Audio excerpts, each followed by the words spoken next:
얼마 전에 제가 TV에서 어떤 광고를 봤어요.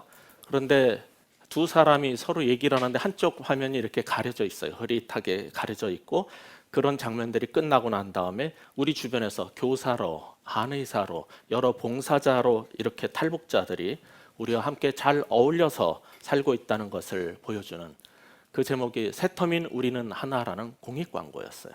그걸 보면서 아 그렇구나. 이미 우리 사이에 탈북자들이 굉장히 많이 들어와서 우리와 함께 지내고 있구나라는 것을 깨닫게 됐습니다. 사실 우리나라에는 거의 매년 2만 3천 명에서 2만 5천 명 정도의 탈북자들이 들어와서 살고 있습니다. 그런데 당국은 종종 탈북자들 가운데 고정 간첩이 있다는 보도도 같이 하곤 합니다. 그럴 때마다 우리는 어떤 생각이 드냐면 그럴 수도 있겠다. 정말 탈북자로 위장해서 들어오면은 구별이 안 되겠네. 그런 생각이 듭니다. 그런데 그런 보도가 탈북자들 사회 속에서는 저 사람도 고정 간첩 나 잡으러 온 사람 아닌가 하는 그런 의심을 하게 돼가지고 탈북자 사회를 교란시키고 깨는 그러한 기능도 하고 있다는 칼럼을 본 적이 있습니다. 우리 국민들도 마찬가지죠. 그런 공익 광고를 통해서 맞아 우리는 한 민족이고 하나가 돼야 돼. 통일되면 우리 다 같이 이렇게 살 거야. 이런 자세로 생각을 하다가도 우리가 일하는 직장에 잡을 구하러 일거리를 구하러 오는 새터민을 보게 되면 혹시 이 사람이 고정간첩 아닌가 하는 의심의 눈초리로 이제 바라보게 되는 거예요. 분명히 탈북한 사람들을 국정원에서 2, 3년간 신문을 하고 그리고 하나원에서 거기에서 정착 훈련까지 시켜서 내보내지만은 도대체 이 사람이 확실하게 전향된 탈북자여 우리 대한민국 국민으로 살려고 온 사람인지 아니면 그런 위장된 간첩인지 그걸 어떻게 알 수가 있겠습니까 우리가. 근데 일단 그런 것이 생기기 시작하면은 마음을 열고 우리 국민들이 그런 공익 광고를 아무리 해도 받아들이기가 쉽지 않을 것 같다는 생각이 듭니다. 지금 보고 있는 이 사도행전 9장에 보면은 사울은 예수 믿는 사람을 쫓아다니면서 잡아다가 넘겨주던 노예 사냥꾼 추노 같은 그런 악명 높은 사람이었습니다. 그러다가 지난주에 본 것처럼 다메섹에서 대낮에 햇빛보다 더 강한 빛으로 찾아와서 그를 부르신 예수님을 만난 다음에 사울이 회심을 했습니다. 그런데 그가 정말 회심한 것인지 정말 기독교인이 된 것인지를 어떻게 알 수 있을까요? 유대인들이 생각해도 이상한 거고 기독교인들이 생각해도 믿을 수가 없는 그 당시의 기독교인 사냥꾼으로 살던 그 헌터를 어떻게 받아들일 수 있는 건지 그것이 우리의 첫 관심사입니다. 19절 우리가 시작할 때 후반부를 읽었습니다. 사울이 다메섹에 있는 제자들과 함께 며칠 있을세. 사실 19절을 둘로 잘라서 지난주에 한번 봤고 오늘 보고 있는데 19절 전반부와 후반부 사이에는 약간의 시간 간격이 있습니다. 갈라디아서 1장 17절에 의하면은 바울은 다메섹에서 예수님을 만나 거듭난 후에 아라비아로 가 있다가 다시 다메섹으로 돌아왔다고 합니다.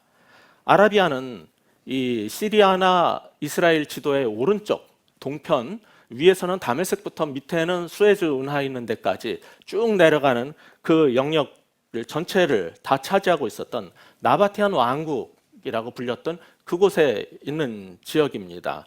거기서 그러니까 우리가 이 아라비아 그러면 사우디를 생각하시면 안 돼요. 사우디가 아니라 지금 딴 곳입니다. 거기에서 사울이 뭘 했는지 성경은 말해주지 않습니다. 우리는 추정을 할 수 있을 뿐입니다. 그리고 난 다음에 갈라디아서 1장 18절에 의하면 아라비아에서 다메섹으로 돌아온 다음에 거기서 3년을 있다가 베드로를 만나러 예루살렘에 가서 그와 15일을 함께 있었다고 합니다. 그러나 사도행전은 그것을 생략하고 누가는 사울이 그냥 다메섹에서 제자들과 함께 며칠 있었다라고 간략히 기록할 뿐입니다. 지난주에 우리가 본 것처럼 다메섹에서 대낮에 햇빛보다 더 센 빛을 받고 그리고 하나님께서 사울아 사울아라고 불렀지만은 모두가 그 빛 가운데 있었지만은 사울을 부르는 소리는 사울밖에 못 들었다라고 제가 말씀을 드렸어요.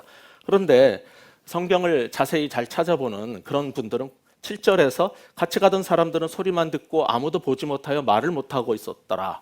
또 여기 소리를 들었다고 하지 않았느냐. 이렇게 찾는 분들도 계신 것 같아요.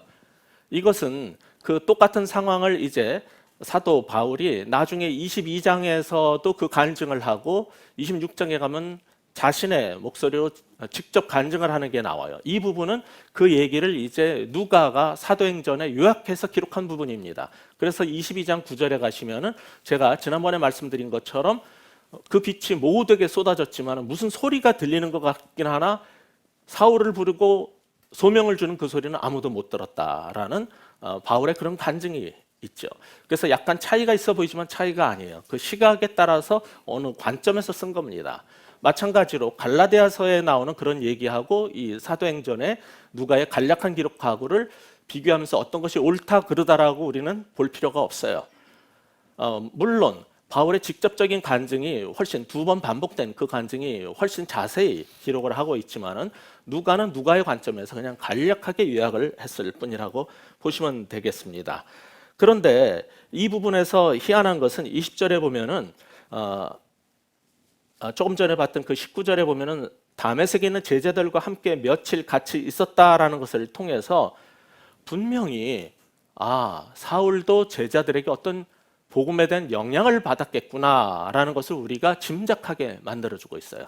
왜냐하면 갈라디아서나 또 다른 곳에 가면은 사울은 나는 누구한테도 복음을 배운 적이 없고 예수 그리스도로부터 직접 복음을 받았다라고 말을 하고 있기 때문에 이 역시 조금 차이를 보이는 거 아닌가 이렇게 생각하는 분이 있을까 봐 말씀을 드리는 겁니다. 여기에서 말하는 것은 분명히 복음의 본질은 그리스도를 만나고 바울이 직접 들었지만은 분명히 누가가 강조하는 것처럼 19절 하반부에서 그는 제자들과 함께 있으면서 어떤 영향을 받은 것까지 우리가 부정할 수는 없다 이렇게만 생각하시면 돼요. 그리고 나서 20절에 보시면 사울이 구원을 받자 즉시 복음 전파자로 살기 시작했다라고 말하고 있어요. 20절 같이 읽어보겠습니다. 즉시로 각 회당에서 예수가 하나님의 아들이심을 전파하니. 우리 중 어떤 사람들은 나는 전도 훈련을 못 받아가지고 전도를 못합니다 이렇게 말을 하는데 여기 보면은 성경을 보면은 사울은 구원받고 즉시 그 즉시가 아라비아에 가 있고 3년을 더 있고 뭐 이런 거하고 관계없어요. 여기서 사도행전을 통해서 누가가 강조하고 싶은 게 있어요. 하나님을 만난 사람은 즉각적으로 복음의 증인의 삶을 산다는 거예요. 그 과정에 어떤 것을 듣고 배울 수는 있지만은 이미 다메섹에서 그랬듯이 여기서 강조하고 싶은 것은 하나님 만난 사람은 즉시 복음의 증인으로서 살게 된다는 거예요. 어떤 교육, 훈련으로 되는 게 아니라는 거예요.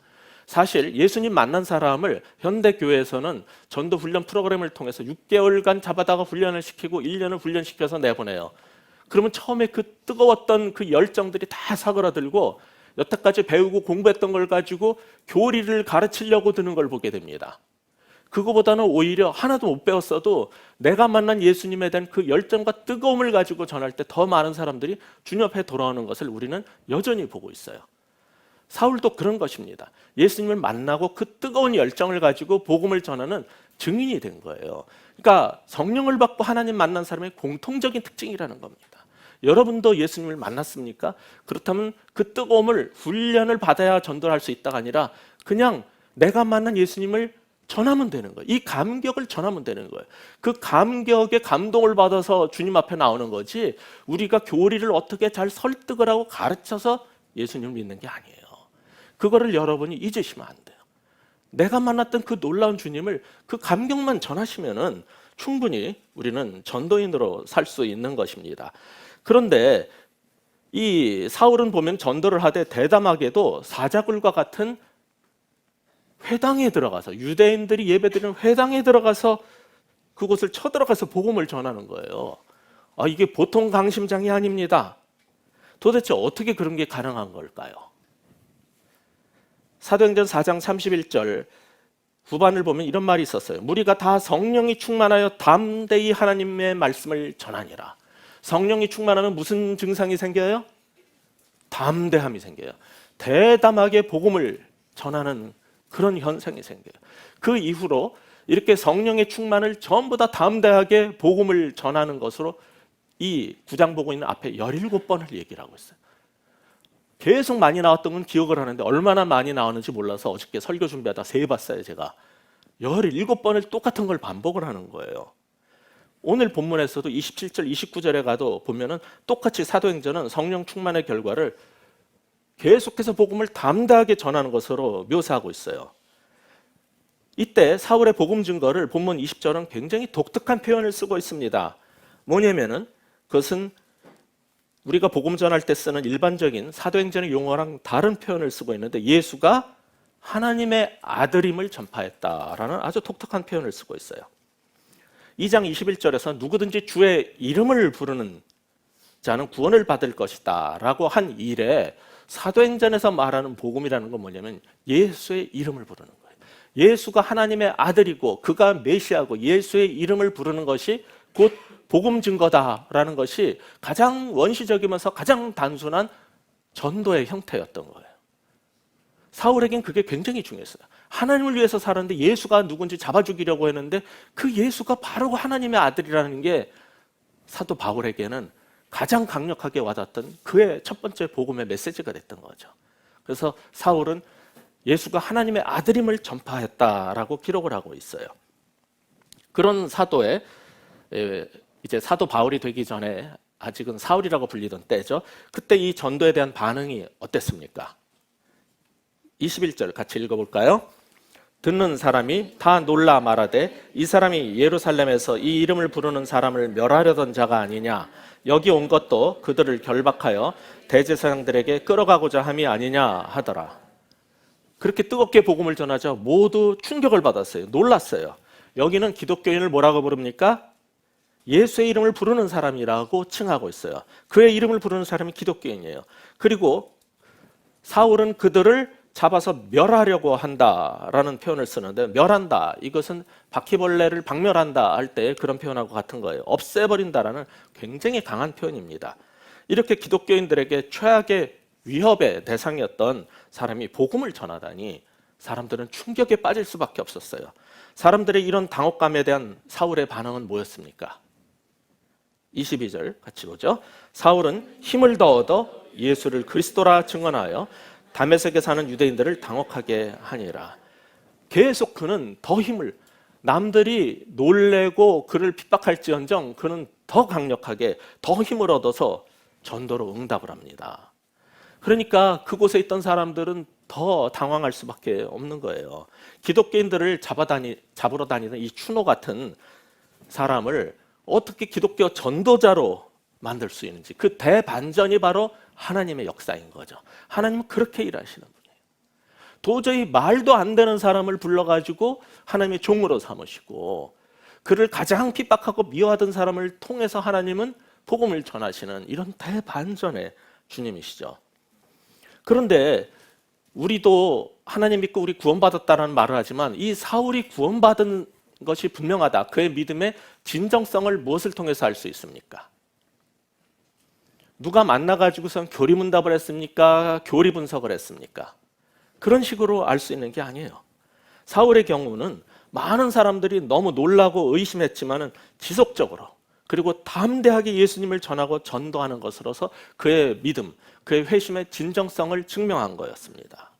27절에도 나중에 그런 표현이 나옵니다. 주께서 그에게 말씀하신 일과 다메섹에서 그가 어떻게 예수의 이름으로 담대히 말하였는지를 전하니라. 사울은 계속 옆에서 놀래든 미워하든 의심하든 핍박을 하든 그는 거기에 전혀 굴하지 않았어요. 그는 끈질기게 복음을 전했어요. 그 모습을 통해서 저 사람은 정말 예수님을 만난 사람이다. 그는 구원받은 게 분명하다라는 것을 우리는 알 수 있습니다. 그런데 재밌는 거는요, 20절에 보면은 사울이 유대인 회당에 들어가서 하나님의 아들이라고, 예수가 바로 하나님의 아들이라고 전도를 했는데 22절에 가면은 이 영어 성경 NIV에는 뭐라고 표현했냐면 사울이 grew more and more powerful 이렇게 되어 있어요. 사울이 점점 더 강력하게 성장해 갔다. 우리도 신앙생활하다가 능력을 받고 싶죠. 좀 더 강한 사람, 주님 안에서 믿음이 강한 사람이 되고 싶죠. 그러면 어떻게 해야 됩니까? 신학을 해야 됩니까? 제자 훈련을 받아야 됩니까? 성경이 말하는 건 뭡니까? 사울이 갈수록 더 강력하게 자라갔던, 성장했던 이유를 뭐라 그래요? 가서 복음을 전함으로. 우리가 영적 능력을 받고 더 강해지는 그런 삶을 살고 싶은 소망이 있습니까? 방법은 하나예요. 나가서 복음을 전해보세요. 이 자리에 앉아서 맨날 듣기만 하면요, 이 귀만 커지고 머리만 복잡해지지 능력은 없어요. 근데 내가 만난 그 주님을 그냥 단순한 한두 가지를 가지고 나가서 복음을 전하는 사람은 능력이 생겨요. 더 강력하게 성숙해가고 자라가는 걸 보게 될 거예요. 사울이 그런 식으로 자라고 그런 식으로 일꾼이 된 사람이에요. 이 시대에 저도 학교에서 목회자들을 훈련시키고 신학생들을 가르치지만은 그런 방식으로 강의실에서 한다고 주의 종이 나오는 게 아니라는 걸 저는 너무 잘 알고 있어요. 목회를 해보고 사람을 만나면 알 수 있어요. 누가 가장 강력하게 능력 있게 자랐냐면 복음 전하는 사람, 현장에서 복음을 계속 전하는 사람은 계속 파워풀해져요. 성령께서 그와 함께 하시는데 어떻게 달라지지 않을 수가 있습니까? 그런데 우리는 여전히 교회에 앉아가지고 설교만 듣고 더 내 마음에 드는 설교는 어디 있느냐 찾아다니고, 그것도 부족해서 인터넷으로 일주일에 너는 3개 들었니? 난 10개 들었다. 이런 게 자랑이 돼요. 점점 아는 건 많아지는데 능력이 없어요. 그리스도인들 예수 믿고 교회 오래 다녀도 능력이 없기 때문에 세상이 두려워하지 않아요. 초기 그리스도인은 그렇게 안 살았어요. 내가 만난 그 주님, 신학적으로도 별 볼 일 없고 성경도 없었고 그 몇 마디 가지고 나가서 복음을 전하면서 그런 사람들은 더 파워풀하게, more and more powerful하게 점점 그러했다, 자라갔다, 성장했다라고 성경은 가르쳐주고 있습니다. 사울의 전도는 또한 예수가 하나님의 아들이라고 소리 높여 외치고 소리 지른 것만이 다가 아니었어요. 22절에 보면은 예수가 유대인들이 그렇게 기다리고 있었던 메시아임을 사울이 효과적으로 증명을 해내서 유대인들이 당황스러워했다라고 여기 표현하고 있어요. 이 개역이 증언했다라고 표현했던 이 헬라어 단어는 추리하여 증명해 보인다. 그래서 영어 성경들은 전부 프로브로 번역을 해요. 사울이 전도한 것은 여태까지 그가 훈련받은 모든 그 지적 능력을 다 동원해서 도저히 못 믿겠다는 사람들에게 아주 효과적으로 예수가 하나님의 아들이라는 사실을, 메시아라는 사실을 그래서 증명해낸 사람이에요. 그러니까 우리는 성령의 능력과 함께 하나님께서 내게 주신 모든 지성과 이성과 지금까지의 경험과 모든 사회적 역량과 직장에서 훈련받은 모든 역량들을 다 합해가지고 어떨 때는 복음을 변증을 하기도 하는 거죠. 이렇게 이 사울은 어떤 핍박을 받아도, 어떤 의심을 받아도, 누가 뭐라 그래도 그는 담대하면서 지혜롭게 복음을 전한 거예요. 그러면 누가 거듭난 진짜 그리스도인이냐? 도대체 그걸 어떻게 할 수 있냐? 이 사람이 탈북자인데 진짜 전향한 사람이냐 아니냐를 우리는 알기가 힘들죠. 그러나 이 사람이 진짜 회심한 그리스도인이냐, 진짜 기독교인이냐는 알 수 있어요. 어떻게 한다고요? 핍박과 방해와 의심과 모함 속에서도 끈질기게, 담대하게, 지혜롭게 복음 전하면 그는 진짜 기독교인이에요. 그게 사울을 통해서 본문이 우리에게 주는 확신입니다. 이런 사람들이 진짜 거듭난 자라는 거죠. 사울이 이렇게 열심히 복음을 전한 결과는 무엇이었습니까? 이렇게 복음을 전하는 어떤 축복을 받습니까? 23절입니다. 같이 보겠습니다. 여러 날이 지나매 유대인들이 사울 죽이기를 공모하더니, 축복은 무슨 축복이요? 사람들이 사울을 제거하려고 듭니다. 사울 제거 작전과 그 계략을 짜고 뒤에서 공모를 합니다. 그게 바로 전도자들이 받을 어쩌면 숙명인지도 모르겠어요. 어떤 사람은 너무 뛰어나고 자신들을 압도하거나 자신의 힘으로 감당하기 어려우면요, 처음엔 그냥 미워합니다. 그 다음에 적대시합니다. 왕따도 시켜보지만 도저히 안 되겠다. 그러면 사람들은 어떡합니까? 없애버리려고 듭니다. 그게 죄인들의 속성입니다. 내 생각하고 다르면은 재판관도 경찰도 검찰도 어떤 정치인도 다 없애버리고 싶어 하는 게 우리의 죄인의 속성인 거예요. 게다가 그런 일은 또 혼자 하면 재미가 없어요. 뒤에서 공모를 해가지고 꿍꿍이를 짜서 하는 게 나름 죄인들의 즐거움인지도 모르겠어요. 그런데 그런 일을 하는 사람이 지금 누구냐면은 다른 사람도 아니고 사랑과 공의의 하나님을 믿는다는 유대인들이에요. 요즘에는 기독교인들도 그런 데 끼는 것 같아요. 예수를 믿는다 그러면서 그런 뒤에서 공모하고 악한 일을 하는데 계속 그런 게 마음이 즐겁고 하나도 부대끼지 않는다. 당신 안에 성령이 살아계신지 확인해봐라. 주님 그렇게 말씀하시는지도 모르겠어요. 하나님, 사랑의 하나님을 믿는다면서 원수를 사랑하고 서로 사랑하라고 그 말씀을 받은 사람이 어떻게 그런 일을 즐거이 기꺼이 할 수 있단 말입니까? 그러나 교회를 다녀도 하나님을 믿는다는 사람 가운데도 그런 사람들이 있기 마련이에요. 우리 24절, 25절 같이 볼까요? 시작. 그 계교가 사울에게 알려지니라. 그들이 그를 죽이려고 밤낮으로 성문까지 지키거늘 그의 제자들이 밤에 사울을 광주리에 담아 성벽에서 달아내리니라. 사울에 대한 그들의 증언은 정말 대단했어요. 사울을 증오하는 사람들은 모여가지고 계략을 짜고 누구는 밤낮으로 성문을 지키기로까지 다 작정을 했습니다. 그 바람에 사울은 위협을 당하고 있다는 것은 알았지만 피할 길이 없었습니다. 그러자 제자들이 사울을 도와줬어요. 밤에 큰 바구니에 사울을 담아가지고 성벽에서 달아내려 피하게 도와줬습니다. 이미 우리 9장의 16절에서 우리는 뭘 봤냐면 사울은 회심한 후에 복음의 증인이 될 것이고 또한 내 이름을 위하여 고난받을 것이다 라는 예언을 우리가 본 적이 있어요. 그 말씀이 이제 이루어지기 시작하는 거예요. 사울에게 복음을 전하면서 그 이름을 위해서 살다가 고난받는 일이 시작이 된 거예요. 분명한 것은 이렇게 동료들의 도움을 받아가지고 탈출을 한 다음에 사울은 발걸음을 예루살렘으로 향했죠. 그게 26절입니다. 읽어보죠.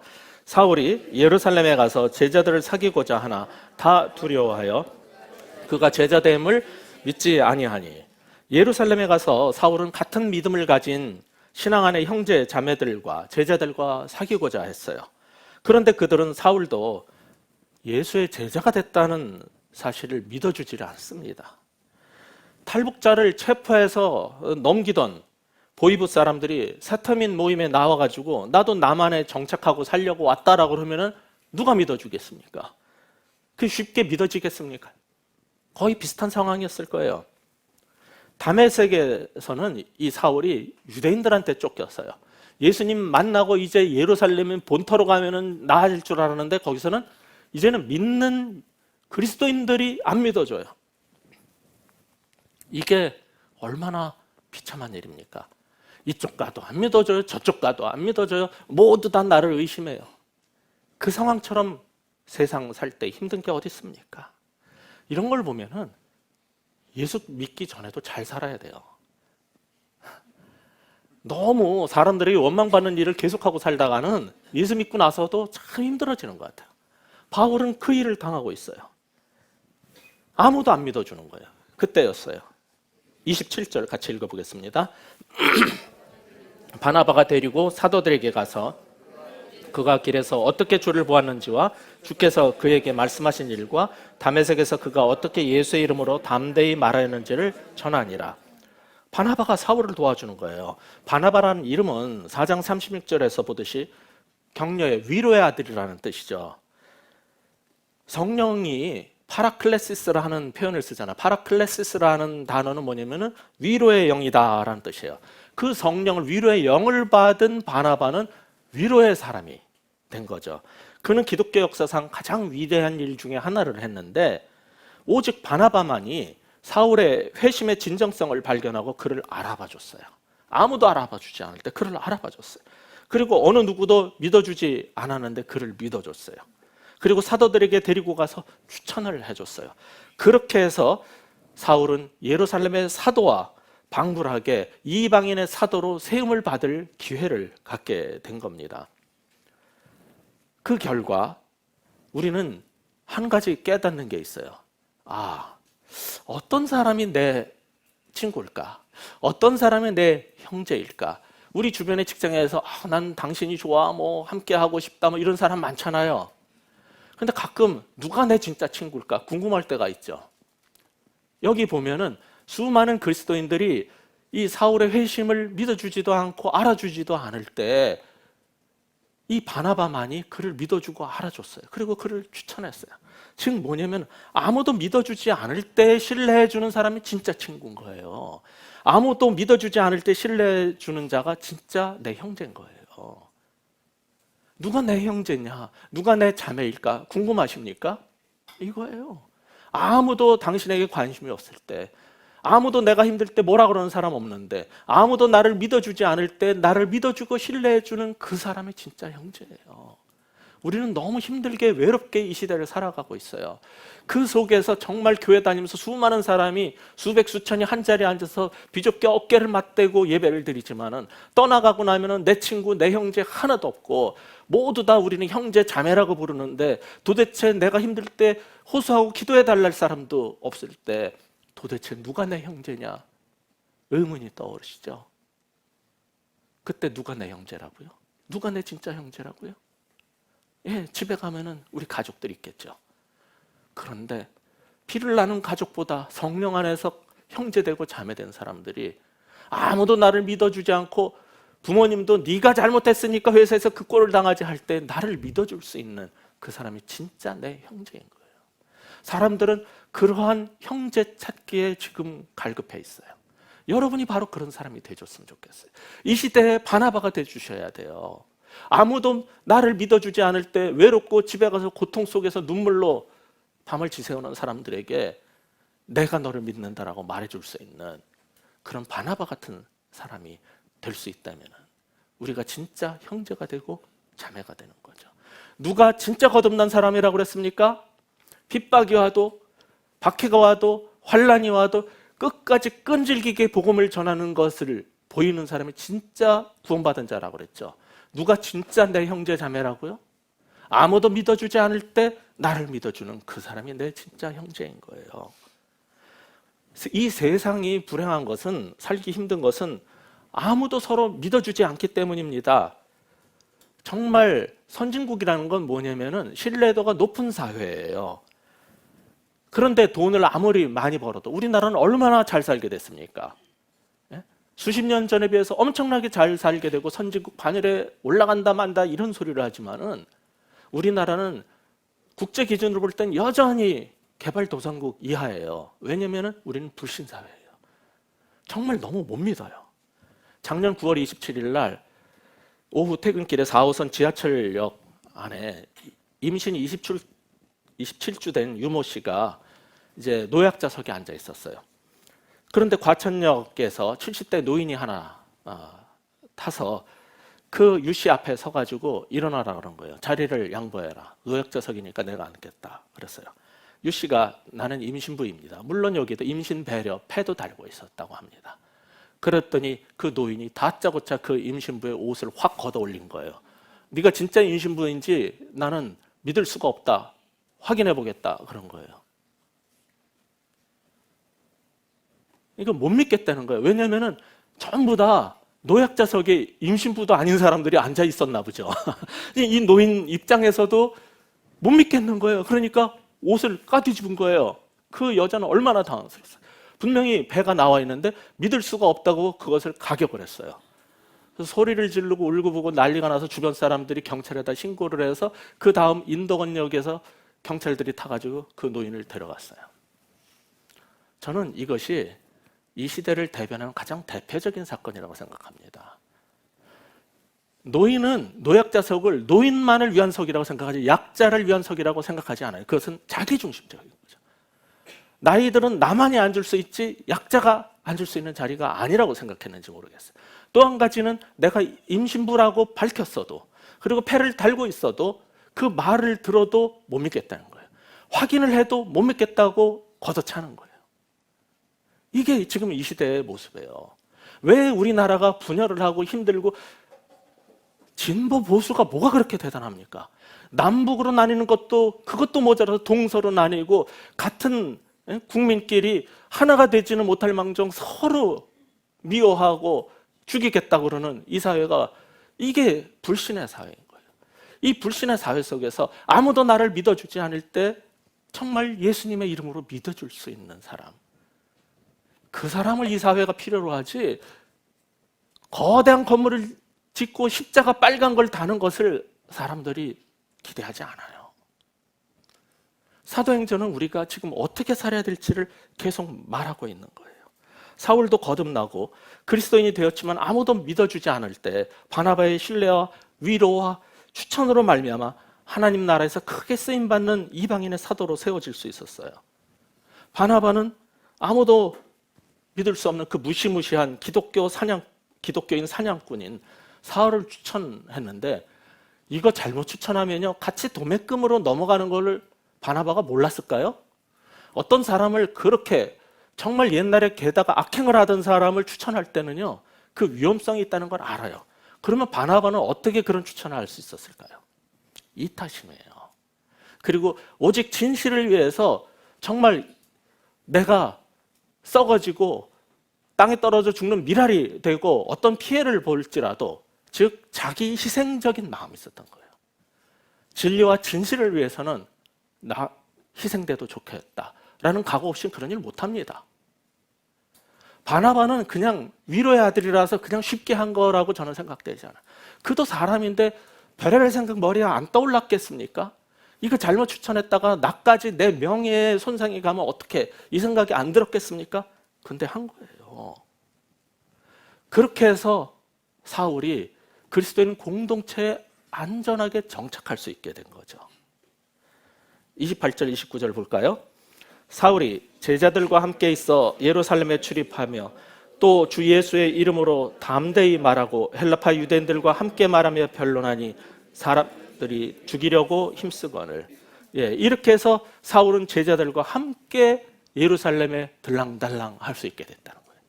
자유롭게 그리스도인들과 함께 할 수 있게 만들어 준 것은 이렇게 바나바의 자기 희생, 이타심, 정말 상대에 대한 배려, 그리고 자기의 명예를 걸 수 있는 용기, 이런 결과죠. 그런데 사울은 예루살렘에서 제자들과 함께 어울려 다니는 정도만이 아니라 다메섹에서 그랬던 것처럼 헬라파 유대인들만 보면 가서 복음을 전하는 거예요. 사실 이민 가가지고 그 헬라어가 편한 사람들, 미국에서 어려서부터 살다가 온 사람, 영어가 더 편한 사람들한테는 누가 좋은 전도자예요? 같은 1.5세 이세들이 더 좋은 전도자겠죠. 헬라파 유대인에게는 역시 헬라파 유대인이었던 사울이 최적이었어요. 그래서 그는 열심히 복음을 전했어요. 그런데 옛날에도 그러더니 또 역시 감당해낼 수가 없으니까 이제 미워하다가 또 죽여버리려고 하는 거예요. 그러자 30절, 형제들이 알고 가이사랴로 데리고 내려가서 다소로 보내니라. 그리스도인들, 즉 믿음의 형제들이 그 사실을 알고 사울을 다시 피신시키기 위해서 가이사랴로 데려갔다가 그의 고향 다소에 가서 좀 숨어 있어 라고 보내준 거예요. 이게 가족이에요. 우리는 이 시대를 살면서 교회는 하나님의 가족이라고 그러는데 누가 내 가족인지 정말 모를 때가 있겠죠. 어떻게 가족이 나를 이렇게 믿어주지 않고 가족들이 나를 힘들게 할까, 이런 생각을 가질 때 우리는 교회 안에 들어와서 예수 믿는 형제 자매들이래, 이들이 내 가족이라는 말을 들을 때 너무 큰 위로가 되고 기쁨이 돼요. 근데 이 시대 현대 교회는요, 많은 사람들을 모아놓고 예배를 드리고 다 흩어보내기만 하지 우리가 가족이라는 사실을 경험시켜주지 않아요. 그런데 어떤 사람들은 우리 교인 가운데 위험에 처했을 때 기꺼이 나가서 누가 뭐라고 도와달라고 그러지도 않았어요. 사울이 또 죽임당할 위협을 처하게 됐다는 걸 알자 이 형제들이 그를 또 데리고 나가가지고 다른 곳으로 피신을 시켜줘요. 이게 가족이에요. 누가 진짜 가족인지 궁금하십니까? 곤경에 처했을 때 도와주는 게 진짜 가족이에요. 비를 나는 가족도 내가 부도나가 힘든 일이 생기면은 모른 체 하는 사람도 있다고 들었어요. 그런데 진실한 그리스도 안에서 서로 사랑하는 형제 자매들, 이 교회가, 베이식 교회가, 베이식 공동체가 우리 가족이라면요, 누군가가 힘들 때 그의 가족이 되어주는 거예요. 그게 이제 우리가 지난 4년 동안 서로 사랑하라는 메시지로 시작한 이 교회가 하나님의 몸된 가족이 되고 형제 자매가 되고, 그래서 이 시대 속에서 교회는 많지만 볼 수 없는 교회에 대한 기대감을 갖고 몰려오는 사람들에게 우리가 보여줄 수 있는 거 아니겠습니까? 교회, 하나님의 가족이라는 말은 많이 들었는데 그런 것을 보지 못했단 말이에요. 근데 베이직 교회 갔더니 그들이 진짜 내 가족이더라 라는 간증이 나올 수만 있다면 우리 교회는 행복한 교회가 될 거예요. 어쩌면 수많은 교회 가운데 이 땅에 이 교회를 세워주시는 하나님의 목적은, 그래, 너희들이 서로에게 가족이 되어봐라. 정말 곤경에 처하고 힘들 때 내 가족이 되어주는 사람들, 그런 사람들이 여러분이 바로 되셨으면 좋겠어요. 그럴 때 무슨 일이 벌어집니까? 31절 마지막 절입니다. 같이 읽겠습니다. 그리하여 온 유대와 갈릴리와 사마리아 교회가 평안하여 든든히 서가고 주의 경외함과 성령의 위로로 진행하여 수가 더 많아지니라. 그럴 때의 교회가 평안하고 든든히 서간다라고 성경은 가르쳐주고 있어요. 이 기독교인 추노였던 사울이 변화된 다음에 그 사람은 뜨거워서 좌충우돌하고 돌아다녀가지고 그 자신뿐만 아니라 교회까지 정말 곤경에 처하고 갈등과 위협이 계속 있었을 거예요. 그런데도 성경은 지금 뭐라 그러냐면 교회에 평화가 임했다는 거예요. 참된 평화는 조용히 있을 때 임하는 게 아니라 복음을 전할 때 임하는 거예요. 왜냐하면 세상이 말하는 평화와 달리 참된 평화는 어디서 오는 거예요? 복음을 통해서, 하나님을 통해서 오는 것이기 때문에, 그게 성경이 말하는 참된 샬롬이기 때문에 세상에 볼 때는, 그리고 우리 자신이 위기를 겪을지 몰라도 그럴 때 참된 평화가 교회 안에 임하는 거예요. 세상은 평화를 위해서 핵무기를 가져야 된다고 말을 합니다. 김정은도 열심히 쏘아 올리라 그러고 더 개발하자 그러고 강력한 핵을 가지면은 평화가 임할 것 같고 잘 될 것 같은 생각을 하고 있는 모양입니다. 촛불 든 사람은 죄다 빨갱이라고, 우리가 믿을 것은 미국밖에 없다고 성조기를 꺼내들고 하는 사람들, 그 극단적인 일부 보수주의자 가운데 아주 극단적인 사람들, 그들이 그렇게 신뢰하고 흠모하고 있는 미국, 그 미국의 대통령은 뭐라고 말합니까? 니네들 국방 니네가 해. 우리가 해달라고? 그럼 돈 내. 그리고 트럼프는 어떤 전략을 씁니까? 가장 강력한 군대를 갖겠다는 거예요. 우리가 가장 강력한 군대를 가질 때 미국이 위대한 나라가 되고 번영하고 커갈 수 있다는 거예요.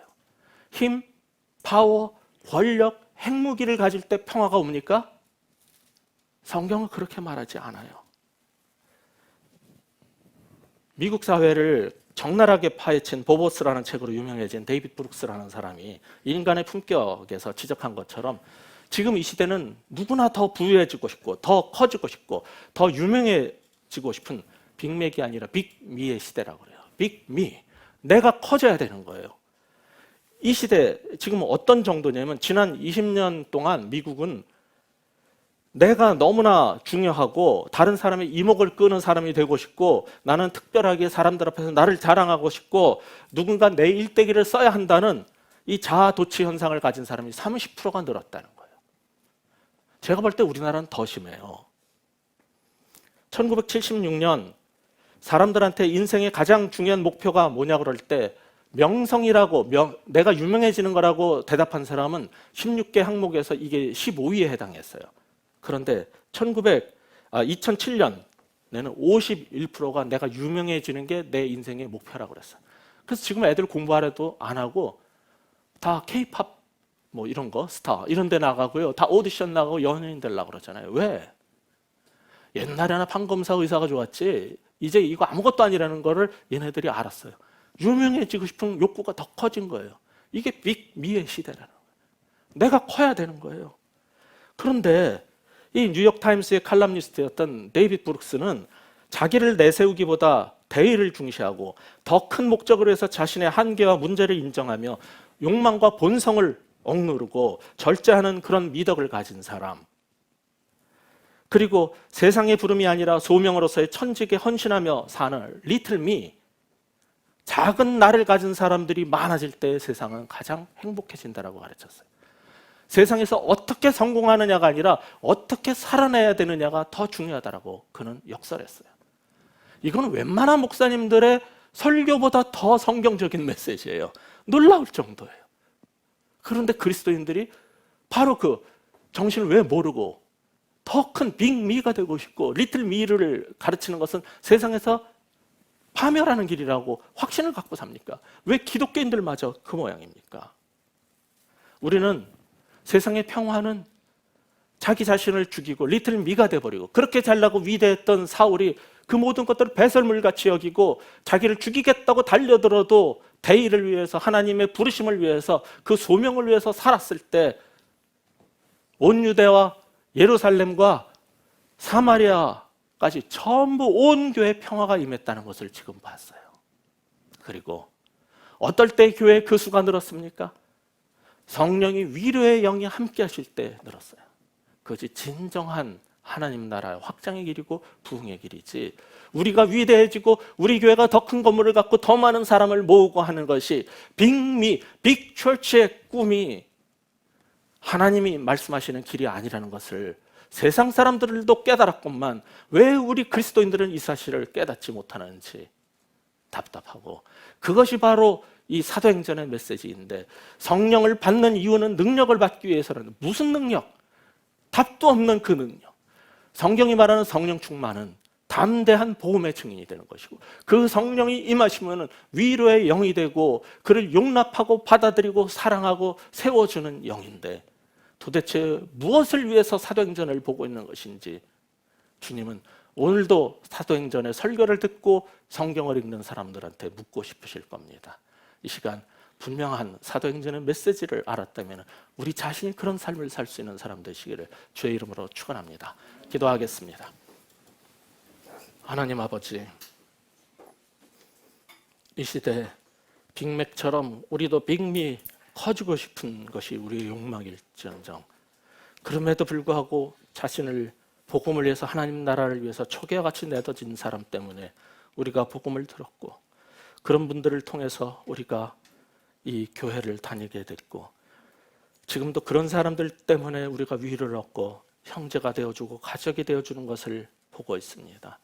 하나님, 남들이 나를 그렇게 해주기만을 바랄 게 아니라 이렇게 아름답고 귀한 교회를 다니며 신앙생활을 했다면 우리도 우리의 이웃에게 바로 그런 사람, 참 형제가 되고 참된 가족이 되어줄 수 있는 사람 되게 하여 주옵소서. 그리고 그 일에 쓰임받는 우리 베이직교회가 되게 하여 주시옵소서. 이제 우리 교회 4주년 되는 것을 기념하면서 우리가 예배를 드렸지만, 여러분의 입술로 주님 앞에 이제 5주년을 향해서 걸어가는 발걸음이 이러한 사도행전의 메시지 합당한 발걸음이 되게 해달라고 우리 한번 조용히 기도하는 시간 갖겠습니다. 아버지 하나님, 주께서 우리를 부르시고 이곳에 교회로 세워주셨는데, 아버지여, 우리가 바로 이런 사람들이 되게 하여 주옵소서. 어떻게 살아야 될지, 무엇을 위해 살아야 될지, 무엇이 성경의 길이고 복음의 길이고 제자의 길인지 깨달아 알고 걸을 수 있는 우리 모두가 되게 하여 주시옵소서. 우리 교회가 걸어야 될 길을 분명히 하고 바로 세워질 수 있는 그런 교회의 조석이 되고 매장이 될 수 있는 우리 모두가 되게 하여 주시옵소서. 하나님, 너무나 외로웠고 너무나 쓸쓸했던 사람들이 차 한잔 마시고 친구 찾아 나섰던 이 카페 자리에 주께서 뜻이 있어서 이렇게 귀한 베이직교회를 세우셨고 이제 4년간 예배를 드리는 은혜를 베풀어 주셨습니다. 그간 많은 사람들이 주님을 만나고 돌아왔지만 아직도 하나님을 모르는 사람이 더 많기에, 그리고 이 세상에 참된 교회를 보지 못한 그 목마름 때문에 몰려오는 사람들 앞에서 이제 우리 베이직교회가 4년을 넘어서 5년의 길을 걸어갈 때 과연 어떻게 걸어가야 할지 주님 말씀해 주옵소서. 그리고 정말 참된 형제를 찾을 수 없고 참된 교회, 참된 가족을 볼 수 없는 이 시대 속에서 우리가 바로 참된 형제, 참된 가족이 되어주고, 정말 이 시대에 주께서 찾으시는 바로 그 교회를 세우는 일에, 그리고 우리가 바로 그 교회가 되는 일에 한 모퉁이 돌이 작은 초석이 되게 하여 주시고 한 지체가 되게 하여 주시옵소서. 우리 가운데 귀한 형제 자매를 주시고 가족 주신 것을 감사합니다. 주께서 우리를 변화시키셔서 정말 더욱 아름다운 모습 되게 하시고 이 땅에 우리와 같은 교회들을 계속 세워갈 수 있는 그러한 귀한 일에 쓰임받는 교회 되게 하여 주옵소서. 예수 그리스도 이름으로 간절히 기도합니다.